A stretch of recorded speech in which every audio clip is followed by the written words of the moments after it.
Begin interview log entry. Subject Z13, the saboteur has... Sebastian.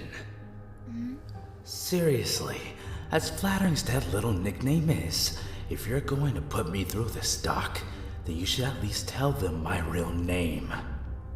Yes. Of course. My mistake. Subject Z13, Sebastian, has been apprehended alive after the events of the recent lockdown at the Hat All Black site. He's been taken in for questioning in regards to the incident. There are a number of questions that come from the EXRP team in particular that we are, somehow, required to ask. You let your expendable unit ask interview questions? Maybe this will be more entertaining than I first thought. That or more idiotic. Though, with all things considered, I presume it'll be the latter. Alright, Doc, let's get this over with. During the lockdown, what did you do during your spare time? Oh, you know, mostly taking a look around the old place. Looking for things some of you researchers misplaced in the frenzy. Documents, USBs, things of that sort. Wouldn't want such valuable information to get lost now, would we? I became a collector of sorts, picking up little trinkets, flashlights, code breachers, medical supplies. Most I didn't need at the time, but you never know who might stop by. Why did you decide to assist the EXRP teams throughout their expeditions to retrieve the crystal? I like to consider it as a form of mutual exchange or symbiotic relationship. The Expendables would give me any sort of documentation they had on them in exchange for things I had picked up around the site that they might find useful on their little expedition. The Expendables then do what they do best. They die in an extreme and dramatic fashion.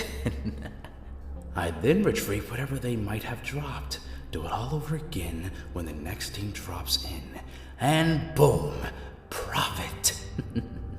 What did you plan to do with all of those black site documents?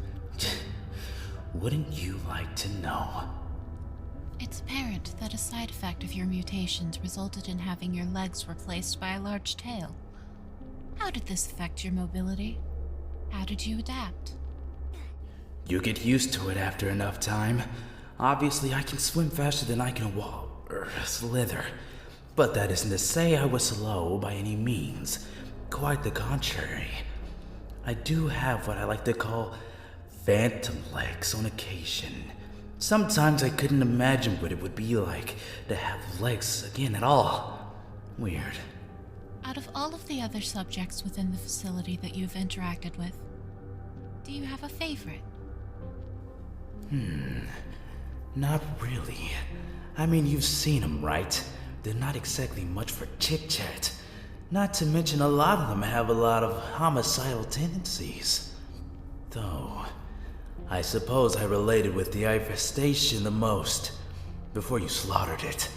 Deep down, I think we had a mutual understanding. An acceptance that both of us weren't getting out of here alive. Freedom. You deserve this as much as I do. What abilities do your mutations give you? What? Are you fucking serious? What do you mean you don't know? You all are the reason why I'm even like this in the first place. You mean to tell me you don't have a fucking record of all the times you cut me open, took me apart, and put me back together? You didn't even bother to keep track of anything. Were the experiments performed on you painful? Painful? Painful? Weren't they painful? Oh, what could have given you that idea? If you had a chance to go back and do things differently, would you? Subject appears too agitated to continue. This will conclude today's questioning.